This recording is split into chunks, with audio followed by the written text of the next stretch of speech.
लेखपाल परीक्षा में ग्राम्य समाज एवं विकास से संबंधित विगत वर्षों के प्रश्नों का हल अगर बात करें तो इसमें देखिएगा आपको क्या क्या ध्यान रखना है। तो पहला कथन आपको ध्यान रखना है, और सभी कुछ प्रतीक्षा कर सकता है किंतु कृषि नहीं। ये किसका कथन था? तो ये आपको ध्यान रखना है, पंडित जवाहरलाल नेहरू जी का कथन था। भारत में रजत क्रांति का संबंध किससे है? तो आपको ध्यान रखना है, भारत में जो रजत क्रांति है इसका संबंध किससे है? अंडा उत्पादन से है। तो भारत में रजत क्रांति का संबंध अंडा उत्पादन से है। जबकि अन्य महत्वपूर्ण कृषियों में आपको क्रांतियों में ध्यान रखना है, तो आपको ध्यान रखना है हरित क्रांति का संबंध खाद्यान्न उत्पादन से है, जबकि श्वेत क्रांति का संबंध आपको ध्यान रखना है दुग्ध उत्पादन से है। नीली क्रांति का संबंध मत्स्य उत्पादन से है।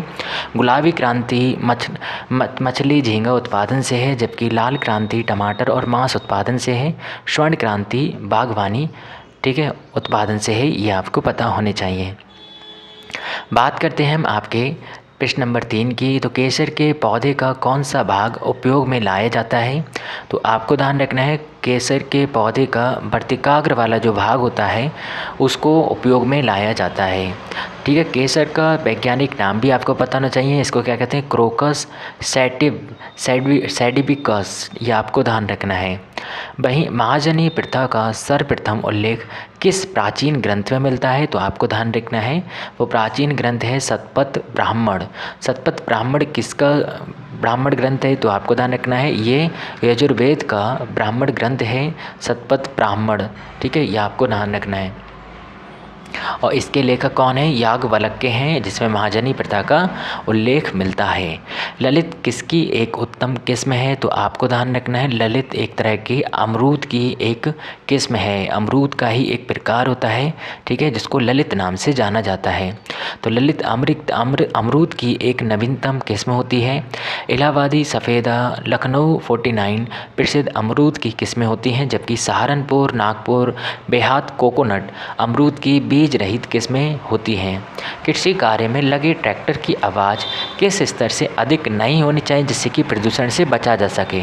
तो आपको ध्यान रखना है, 90 डेसिबल से अधिक कृषि कार्य में लगे ट्रैक्टर की आवाज़ जो है वो नहीं होनी चाहिए, 90 डेसिबल से अधिक। तो ये आपको ध्यान रखना है। सेंट्रीफ्यूगल पंप से पानी निकालने के लिए हम कब प्रयोग करते हैं? तो आपको जब पानी का स्रोत और विकास दोनों ज़्यादा हो, जब पानी का निकास ज़्यादा और स्रोत मंद हो, जब पानी का स्रोत और निकास दोनों मंद हो, या आपको ध्यान रखना है तो इसका आपको ध्यान रखना है, यानी जब पानी का निकास मंद और स्रोत ज़्यादा हो, जब पानी का निकास मंद हो और स्रोत ज़्यादा हो तो हम किसका यूज करते हैं? सबमर्सिबल का, यानी सेंट्रीफ्यूगल पंप का इस्तेमाल करते हैं, जिसके अंतर्गत आपको ध्यान रखना है इसमें सबमर्सिबल पंप, सिंचाई की मोटर आदि इसके अंतर्गत आ जाती हैं। धान में भूसी का प्रतिशत कितना होता है? तो आपको ध्यान रखना है, लगभग 20% होता है। धान में भूसी का प्रतिशत अनुमानतः 20% होता है। भारत में भूमि की सबसे बड़ी क्षेत्र पर धान बोया जाता है। गोल्डन धान में विटामिन ए की प्रचुर मात्रा पाई जाती है। वहीं ध्यान रखना है आपको, चावल के उन्नत बीज के प्रति हेक्टेयर बीजारोपण दर क्या होती है? अगर उन्नत बीज है तो प्रति हेक्टेयर बीजारोपण के लिए कितने चावल की आवश्यकता होती है? सिर्फ 15 किलोग्राम। जबकि आपको ध्यान रखना है, साधारण चावल की बीज मात्रा की प्रति हेक्टेयर बुवाई 75 से 100 किलोग्राम तथा रोपाई 23 से 30 किलोग्राम हो सकती है। निम्नलिखित में से कौन सा अम्लीय धरती पर सफलता से उगाया जाता है?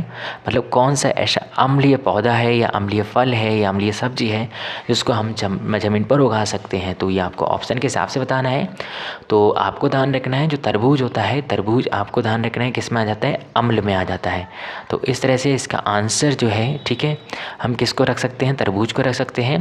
तो तरबूज जो कि आपको ध्यान रखना है, इसके लिए अगर भूमि की जो मिट्टी है वो 5.7 से लेकर 7.0 अगर अम्लीय उसकी क्षमता है, मतलब मिट्टी के अंदर अगर अम्लीयता कितनी है 5.7 से 7.0 pH मान के बराबर है, तो इसका मतलब है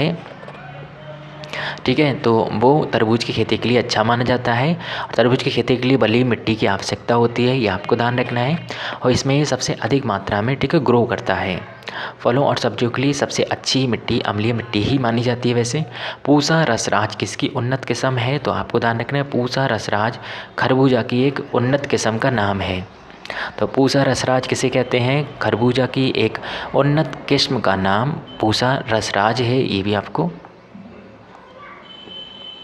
ध्यान रखना है। तो इसके साथ साथ दुर्गापुर केसर, आर्को मानिक, काशी पीताम्बर, पूषा बेदना, आर्को ज्योति, W19 आदि खरबूजा की उन्नत किस्में हैं। उत्तर भारत में गेहूं के फसल की हेरफेर किससे की जाती है? तो आपको ध्यान रखना है, गेहूं रबी की फसल है। गेहूँ कै की फसल है? गेहूँ है आपकी, आपको ध्यान रखना है, रबी की फसल के अंतर्गत आता है। रबी की फसल बोले तो आपको ध्यान रखना है, ये आपकी अक्टूबर नवंबर में बोई जाती है, जबकि आपको ध्यान रखना है मार्च अप्रैल में या अप्रैल मई में इसको काट लिया जाता है। जबकि आपको ध्यान रखना है, जो धान है, धान की खेती जो है मार्च अप्रैल में की जाती है और वहीं अक्टूबर नवंबर में से काटा जाता है। तो हम कह सकते हैं एक फसल को काटते हैं, दूसरे फसल को हम बोते हैं, अर्थात अदला बदली करते हैं, हेरफेर करते हैं। तो हम कह सकते हैं गेहूं की फसल किसके साथ हेरफेर की जाती है? तो आपको ध्यान रखना है, यानी खरीफ की जो फसल होती है, ठीक है, यानी ठीक है, उसके साथ की जाती है। तो यानी धान की खेती के साथ की जाती है। तो बुआई सामान्यतः अक्टूबर नवंबर में, कटाई मार्च अप्रैल में होती है, जबकि धान की खरीफ की फसल है बुआई मई जून में और कटाई अक्टूबर नवंबर में होती है। इसीलिए धान और गेहूं की फसलों का हेरफेर किया जाता है। इसके साथ साथ आपको ध्यान रखना है, एक हॉर्स पावर किसके बराबर होता है? 746 वाट के बराबर होता है। कूड़े से हरित ऊर्जा निर्माण में कौन से राज्य अग्रणी हैं? तो कूड़े से हरित ऊर्जा निर्माण में कौन से राज्य अग्रणी हैं? तो इसमें आपको ध्यान रखना है, अग्रणी राज्य जो कूड़ों से हरित ऊर्जा बना सकते हैं, तो वो आपको ध्यान रखना है महाराष्ट्र और पंजाब। इसमें किसानों के घास फूस आदि भूसे आदि से बिजली बनाई जाती है। बायोमास मिशन में जहां पंजाब और महाराष्ट्र उच्च स्थान पर, वहीं अन्य राज्य भी इसमें योगदान दे रहे हैं। वैज्ञानिक अनुमान से इस ग्रह पर कितने वृक्ष हैं? तो आपको ध्यान रखना है 3 ट्रिलियन वृक्ष पाए जाते हैं।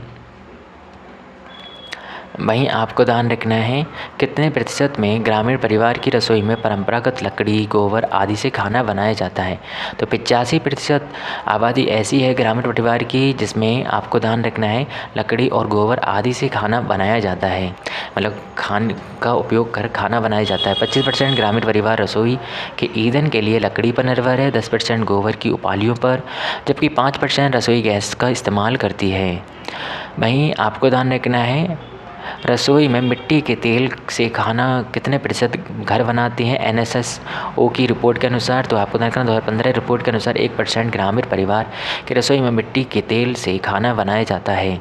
ठीक है, अब तो फिलहाल ऐसा नहीं है, ये आपको ध्यान रखना ना के बराबर है, लेकिन ये पुराना ठीक है प्रश्न है 2015 का, तो इसी के हिसाब से आपको ध्यान रखना है। जाबू ग्रामीण खेती करने का तरीका है, कहाँ विद्यमान है? यह है नागालैंड में। नागालैंड की अंगांगी जनजाति में ये महत्वपूर्ण कृषि प्रणाली प्रचलित है। किसान चैनल का प्रधानमंत्री ने, आपको ध्यान रखना है, मई 2015 में शुभारंभ किया था। तो आपको ध्यान रखना है 26 मई 2015 को किसान ठीक है चैनल का आपको ध्यान रखना है भारतीय प्रधानमंत्री ने संचालन किया था, यह आपको ध्यान रखना है, या उसको लॉन्च किया था 26 मई 2015 को। इसका प्रमुख उद्देश्य कृषि संबंधी क्षेत्रों जैसे नई तकनीकी का प्रसार, पानी के संरक्षण, जैविक खेती जैसे विषयों की जानकारी कृषकों तक पहुंचाना था। निम्नलिखित में से कौन से 2 जुताई के प्राथमिक उपकरण हैं? जुताई के 2 प्राथमिक मोल्ड बोर्ड और हल और डिस्क हैरो, आपको ध्यान रखना है, और मोल्ड बोर्ड, हल और मृदाल खुदाल, यानी ऑप्शन डी इसका करेक्ट आंसर होने वाला है। इस तरह से हम बात करते हैं आपके अन्य महत्वपूर्ण प्रश्न की। सिंचाई में जल प्रयोग की कुशल मितव्ययिता के अनुसार कौन सी प्रणाली श्रेयस्कर है? श्रेष्ठतर सिंचाई जल प्रयोग की कुशल मितव्ययिता के अनुसार कौन सी प्रणाली श्रेष्ठतम है? तो आपको ध्यान रखना है ड्रिप प्रणाली।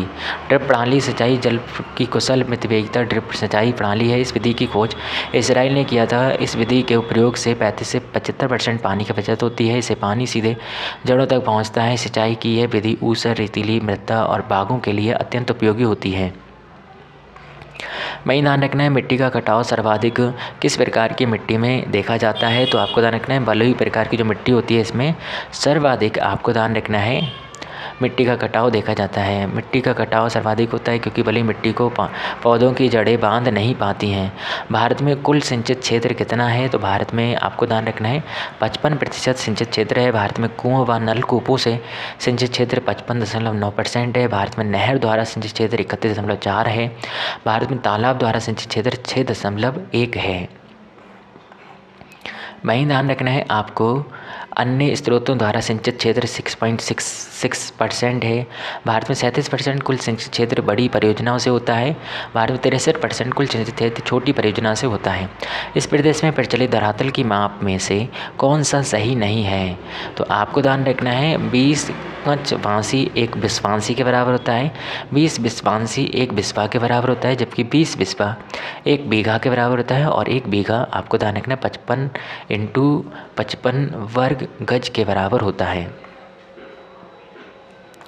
वहीं ध्यान रखना है वार्षिक क्रम और वर्षोत्तर फसल उगाने की व्यवस्था को क्या कहते हैं? तो आपको ध्यान रखना है यानी फसल रोपण अनुक्रम कहते हैं। वार्षिक क्रम और वर्षोत्तर फसल उगाने की व्यवस्था को फसल रोपण अनुक्रम कहते हैं। ये आपको ध्यान रखना है वार्षिक क्रम और वर्षोत्तर फसल उगाने की व्यवस्था को फसल रोपण अनुक्रम कहते हैं। जैसे गेहूं के बाद दलहन, छोटे अनाज के बाद कतार वाली फसल, दलहन के बाद अनाज इत्यादि फसल रोपण अनुक्रम 2 या 3 वर्ष का होता है। प्रति वर्ष भारत में कितना कृषि का कूड़ा और खरपतवार निकलता है? तो आपको ध्यान रखना है 250 मिलियन टन हर वर्ष कूड़ा और खरपतवार प्रति वर्ष निकलता है। इसके साथ साथ आपको पता होना चाहिए भारत में ग्राम पंचायत की कुल कितनी संख्या है? तो आपको ध्यान रखना है भारत में ग्राम पंचायत की कुल संख्या इकाई, दहाई, सैकड़ा, हज़ार, 10,000, लाख यानी 2,40,202 है। आपको ध्यान रखना है लगभग 2.5 लाख कह सकते हैं आप, ठीक है, 2,50,000, जिसके अंतर्गत लगभग 6 लाख ग्राम आते हैं। पंचायतें स्थानीय स्वशासन संगठन के अंतर्गत पंचायती राज में आते हैं। भारत में कुल वन क्षेत्र कितना है? तो भारत में आपको ध्यान रखना है 2015 रिपोर्ट के अनुसार भारत में कुल वन क्षेत्र 7 लाख, ठीक है, आपको ध्यान रखना 7,01,673 वर्ग किलोमीटर तथा जो भौगोलिक क्षेत्र का 21.34% था। जबकि वन रिपोर्ट 2019 के अनुसार भारत में कुल वन क्षेत्र, ठीक है, 8 लाख, आपको ध्यान रखना है 7,276 वर्ग किलोमीटर है। भौगोलिक क्षेत्र का 24.56% है। गौरतलब है वन सर्वेक्षण रिपोर्ट प्रत्येक 2 वर्ष पर जारी की जाती है। तो 2023 वाली यानी आपको ध्यान रखनी है, 25 वाली ध्यान रखनी है। कुल खेती आपको ध्यान रखना है कुल खेती क्षेत्र से तात्पर्य क्या है? कुल खेती क्षेत्र से तात्पर्य वर्ष में शुद्ध खेती किया गया क्षेत्र, वह क्षेत्र जिसमें एक बार से अधिक खेती की गई हो। वर्ष में शुद्ध खेती की गई क्षेत्र प्लस वह क्षेत्र जिसमें एक बार से अधिक खेती की गई हो। कुल खेती का अर्थ है वर्ष में शुद्ध खेती किया गया क्षेत्र और वह क्षेत्र जिसमें एक बार से अधिक खेती की गई हो। निम्नलिखित में से कौन सी रूट क्रॉप नहीं है? तो आपको रूट क्रॉप फसलों का खाद्य पदार्थ उनके तनों व जड़ों से संचित होता है। जैसे आलू, चुकंदर, शकरकंद आपको ध्यान रखना रूट क्रॉप के अंतर्गत आते हैं। एक रूट क्रॉप नहीं होती है। वहीं ध्यान रखना है गेहूं में प्रोटीन का प्रतिशत कितना होता है? तो गेहूं में आपको ध्यान रखना 12% तक प्रोटीन होता है। 8 से 15% प्रोटीन, 65 से 70% कार्बोहाइड्रेट, 1.5% वसा, 2% खनिज पाया जाता है। परिक्षेत्रीय मृदा को और क्या कहते हैं? तो परिक्षेत्रीय मृदा को आपको ध्यान रखना है ट्रांसपोर्टेड मृदा, ड्रिफ्ट मृदा, एल्यूवियल मृदा भी कहते हैं। आपको ध्यान रखना वातावरण के प्रभाव पड़ता हो अर्थात क्षेत्रीय मानसून या क्षेत्रीय जलवायु का प्रभाव पड़ता हो, ट्रांसपोर्टेड, ड्रिफ्ट या एल्यूवियल क्षेत्रीय मृदा कहते हैं। एनपीके के किस अनुपातिक प्रयोग की संस्तुति की गई है? तो आपको ध्यान रखना है 4:2:2। एनपीके का मानक अनुपात 4:2:1 है, यानी आपको 4:2:1 है, ये आपको ध्यान रखना है। कृषि में नाइट्रोजन, फास्फोरस, पोटेशियम का प्रयोग संतुलित अनुपात में होना चाहिए। पूसा रूबी किसकी उन्नत किस्म है? तो आपको ध्यान रखना है पूसा रूबी टमाटर की है, ये आपको ध्यान रखना है टमाटर की पूसा रूबी, ठीक है, उन्नत किस्म है। और जिसे भारतीय कृषि संस्थान दिल्ली द्वारा विकसित किया गया। ये जल्दी पकने वाले टमाटर की प्रजाति, टमाटर की अन्य प्रजातियाँ पूसा गौरव, अर्का सौरभ, सोनाली रश्मि, अविनाश आदि है। वहीं ध्यान रखना है एक थ्रेसर द्वारा दानों का अधिक नुकसान होता है। आपको ध्यान रखना है इसकी गति अगर अधिक हो तो अधिक नुकसान होता है थ्रेसर का। अनाजों का सर्वाधिक नुकसान तब होता है जब थ्रेसर की गति अधिक होती है। इस दौरान अनाज के हल्के दाने थ्रेसर के भीतर उच्च वायुदाब के कारण गति करने लगते हैं।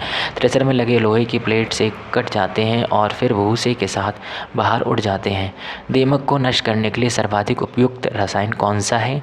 तो मोनोक्रोटोपस। मोनोक्रोटोपस दीमक को नष्ट करने वाला कागज़ और लकड़ी अन्य वस्तुओं को नष्ट कर देती है। दीमक से वस्तुओं को नष्ट होने से बचाने के लिए हम सर्वाधिक उपयुक्त रसायन मोनोक्रोटोपस का इस्तेमाल करते हैं। मैदान का इनमें से कौन ग्रामीण विकास का वर्तमान कबीना यानी बोल सकते हैं कैबिनेट मंत्री है? तो चौधरी बीरेंद्र सिंह फिलहाल। ठीक है, अब आपको नहीं ध्यान रखना है ये चीज़ तो। और वहीं आपको ध्यान रखना है फसल कटाई परीक्षण क्रॉप कटिंग एक्सपेरिमेंट किस लिए जाने जाते हैं? तो आपको ध्यान रखना उपज का अनुमान लगाने के लिए।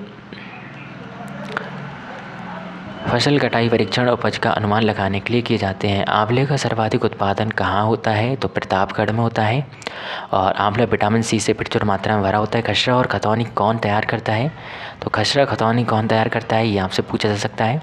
तो आपका खसरा और खतौनी पटवारी तैयार करता है। खसरा और खतौनी जमीन खेती या खेतों या कृषि भूमि का वैधानिक दस्तावेज है जिसके भूमि और फसल विवरण के लिए रखा जाता है। स्वदेशी हल है, आपको ध्यान रखना स्वदेशी हल जुताई का ग्रामीण क्षेत्र का प्राथमिक उपकरण है। हल से खेती की मिट्टी को बीज बोने के लिए तैयार किया जाता है।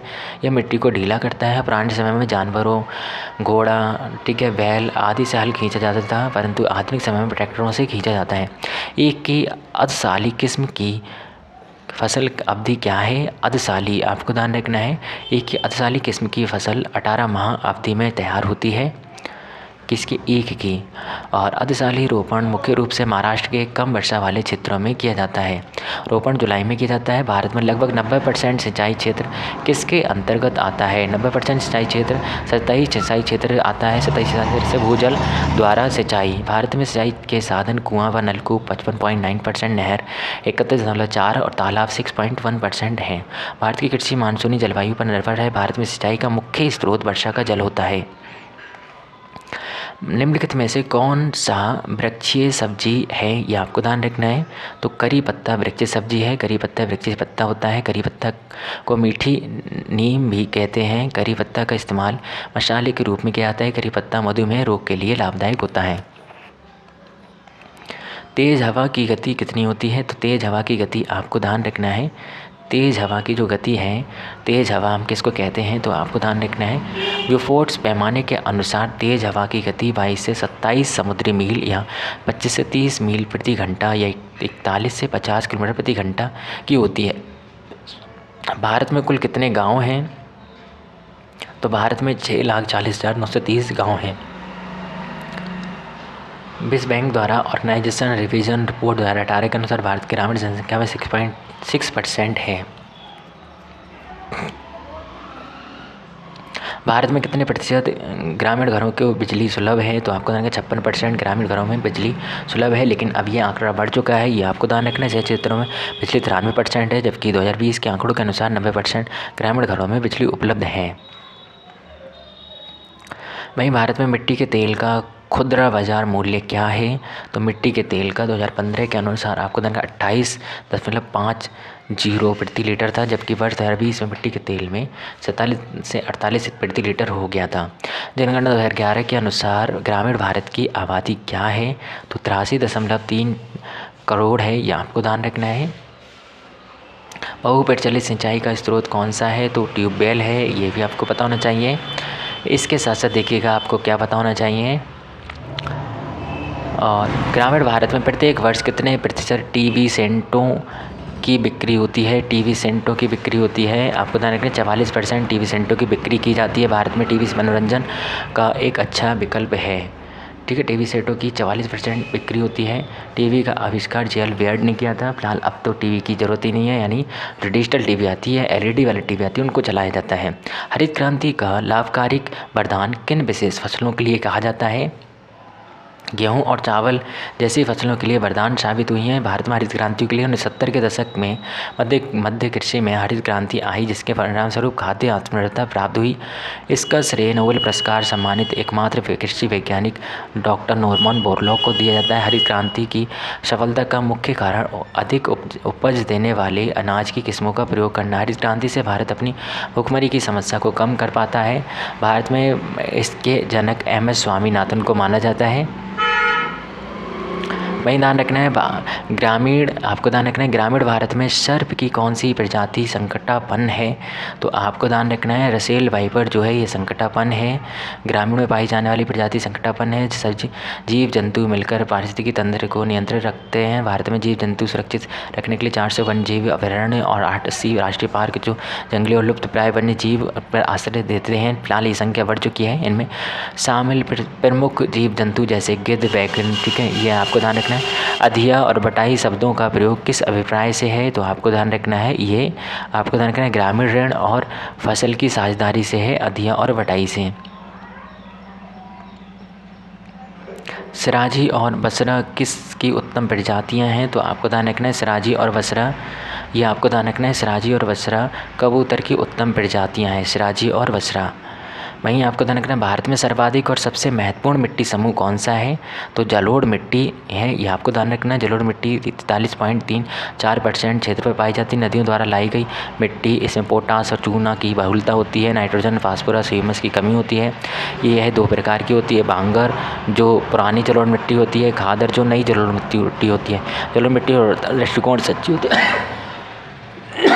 ये मिट्टी धान, गेहूँ, गन्ना, तिलहन आदि की खेती के लिए सबसे उच्च मानी जाती है। आंधी में हवा की गति कितनी होती है। ब्यूफोर्स स्केल के अनुसार आंधी में हवा की गति 118 किलोमीटर प्रति घंटा या 73 मील प्रति घंटा या 64 समुद्री मील प्रति घंटा से अधिक होती है। भारत में ग्राम पंचायतों की संख्या क्या है। तो आपको ध्यान रखना है भारत में गैर आबादी वाले गाँव से अधिक है भारत में ग्राम पंचायतों की संख्या। और वहीं आपको ध्यान रखना है दूसरा महत्वपूर्ण प्रश्न, गोटी का प्रयोग आमतौर पर किसके संवर्धन के लिए किया जाता है। तो गोटी का प्रयोग आपको ध्यान रखना है लीची के संवर्धन के लिए किया जाता है। गोटी द्वारा पौधों को तैयार करने में शांकुर शाखा काटकर जड़युक्त गोटी को निकाल लिया जाता है, जिसमें पौधे का विकास होता है। केंद्रीय आलू अनुसंधान संस्थान, तो ये आपको ध्यान रखना है ये कहाँ पर है, ये आपके है शिमला में। केंद्रीय आलू अनुसंधान संस्थान शिमला हिमाचल प्रदेश के कफूरी में स्थित है। इसकी स्थापना वर्ष 1945 में की गई थी। उत्तर प्रदेश का मलिहाबाद किस लिए प्रसिद्ध है। तो मलिहाबाद दशहरी आम के लिए प्रसिद्ध है। उत्तर प्रदेश का मलिहाबाद दशहरी आम के लिए प्रसिद्ध है। सहारनपुर का सफ़ेदा व चौसा, मेरठ बागपत का रटौल, आपको ध्यान रखना है सहारनपुर का सफ़ेदा व चौसा, मेरठ व बागपत का रटौल, वाराणसी का लंगड़ा आम प्रसिद्ध है। इसके अलावा आम की अन्य किस्में लखनऊ सफ़ेदा, मलिहाबादी सफ़ेदा, फजली लखनऊआ, जौहरी सफ़ेदा आदि हैं। पकते ही हरा टमाटर लाल क्यों हो जाता है। तो आपको ध्यान पकते समय तापमान में परिवर्तन के कारण नहीं।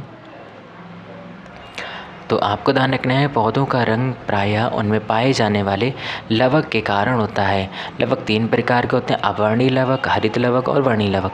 हरे टमाटर में हरित लवक पाया जाता है, जबकि पके हुए टमाटर में वर्णीय लवक पाया जाता है। अर्थात पकते ही टमाटर के लाल होने का प्रमुख कारण हरित लवक का वर्णीय लवक में बदल जाना है।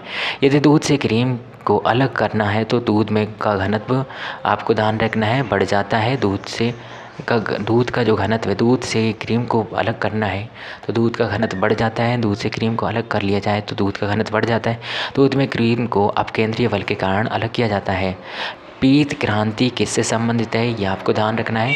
तो पीत या पीली क्रांति तिलहन उत्पादन से संबंधित, श्वेत क्रांति दुग्ध उत्पादन से, नीली क्रांति मछली उत्पादन से, हरित क्रांति आपको ध्यान रखना है खाद्यान्न क्रांति से संबंधित है। वहीं ध्यान रखना है आपको लहसुन की जो तीव्र गंध है उसका कारण क्या है। तो लहसुन की तीव्र गंध का, लहसुन प्याज आदि में तीव्र गंध का कारण उसमें गंधक यौगिक का पाया जाना है। टपका किस फसल का अंतिम चरण होता है। तो टपका आम की फसल का अंतिम चरण होता है। जब आम पकने पर टपक जाता है तो उसे टपका या ठीक है आपको ध्यान रखना शाखा कहते हैं, सीकर कहते हैं। भारत में आबादी वाले गाँव की कुल संख्या कितनी है? भारत में 6,40,930 गाँव हैं। आबादी वाले गाँव की जनसंख्या 5,97,464 है। गैर आबादी वाले गाँव की जनसंख्या 4,34,66 है। ये आपको ध्यान रखना है। 3,600 मतलब जो भी है 466। कच्चे फसलों को पकाने के लिए कौन सी गैस प्रयोग की जाती है? तो एथीन प्रयोग की जाती है। कच्चे फलों को पकाने के लिए एथीन यानी एथिलीन का प्रयोग किया जाता है। कैल्शियम कार्बाइड और एस्टिलीन का प्रयोग भी फलों को पकाने के लिए किया जाता है। ये भी आपको ध्यान रखना है। एस्टिलीन और आपको कैल्शियम कार्बाइड। भारत के पशु कल्याण बोर्ड का मुख्य कार्यालय कहाँ पर स्थित है? तो आपको ध्यान रखना है चेन्नई में है।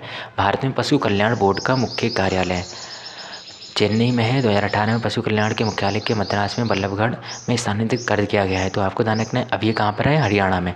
निम्न में से कौन ग्रामीण क्षेत्र का जमीनी कर्ता धर्ता है?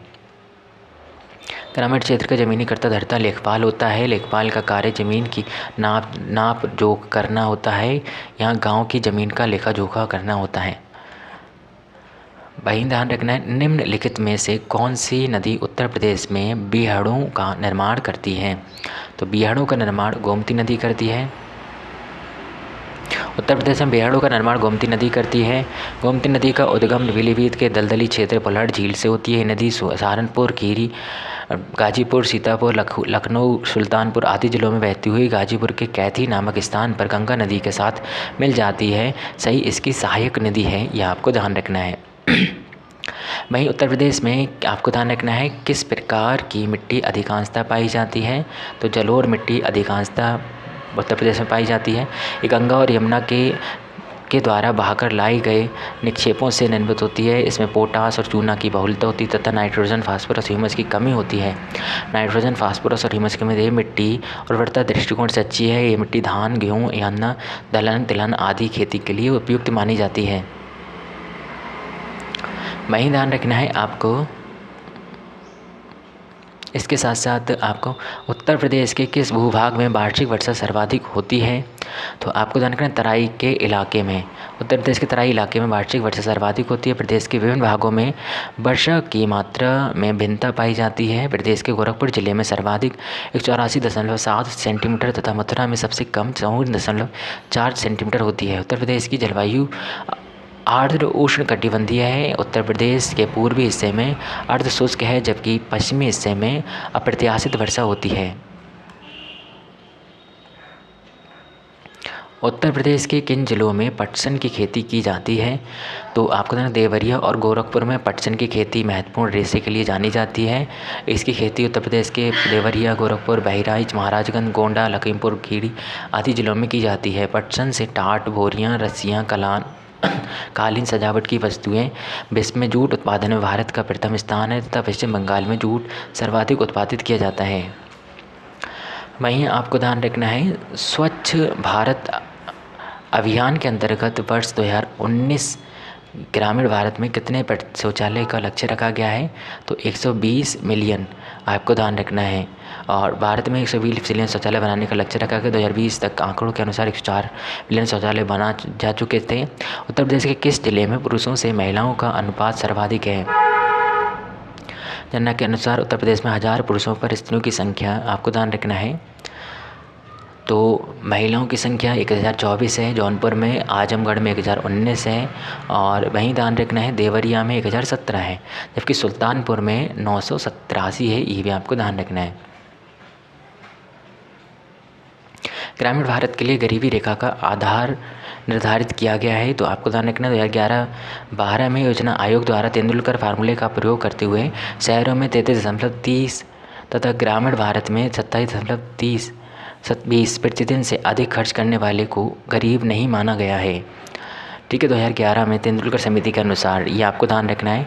काफ़ी विवाद हुआ है बाद में। ये 2014 में रंगजारन कमेटी के सुझाव पर शहरी क्षेत्र में प्रतिदिन 47 रुपये से कम खर्च करने वाले और ग्रामीण क्षेत्र में 32 रुपये से कम खर्च करने वाले व्यक्ति को गरीब की श्रेणी में रखा गया है। वहीं संयुक्त राष्ट्र संघ द्वारा घोषित अंतर्राष्ट्रीय योग दिवस सारे विश्व के ग्रामीण एवं शहरी इलाकों में किस दिन मनाया जाता है? तो आपको ध्यान रखना है 21 जून को। और विश्व में केला का सर्वाधिक उत्पादक कौन है? तो आपको ध्यान रखना है केला का सर्वाधिक उत्पादक, विश्व में केला का सर्वाधिक उत्पादक देश भारत है। प्रत्येक वर्ष लगभग 29.7 हज़ार टन केले का उत्पादन भारत करता है। भारत केले के उत्पादन में तमिलनाडु का स्थान प्रथम है। यदि पंचायत भंग होती है तो किस अवधि के अंदर चुनाव होंगे? तो आपको ध्यान रखना है, यदि पंचायत भंग होती है तो 6 माह के अंदर चुनाव होने प्रस्तावित होते हैं। पंचायती राज 2 अक्टूबर 1959 को राजस्थान के नागौर जिले में से शुरू हुई थी। 73वें संविधान संशोधन से भाग 9 अनुसूची 11 अनुच्छेद 247 ए से 247 ओ तक पंचायती राज का प्रावधान किया गया है। वहीं ध्यान रखना है आपको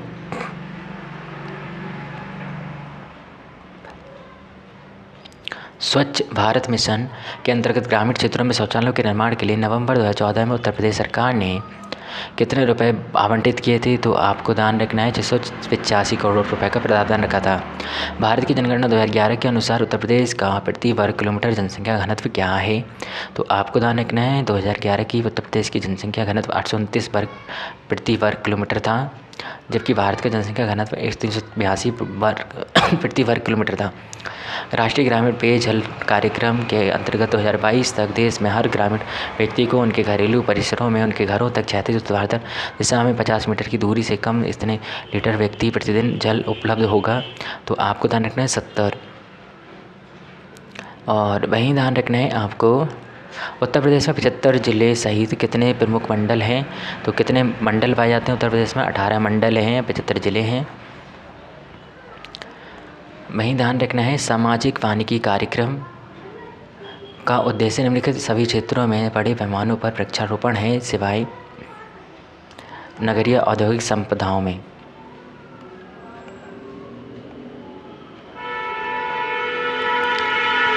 उत्तर प्रदेश में किस वर्ष में MGNRIGA मनरेगा प्रारंभ किया गया था? तो आपको ध्यान रखना है ये वर्ष 2006 में।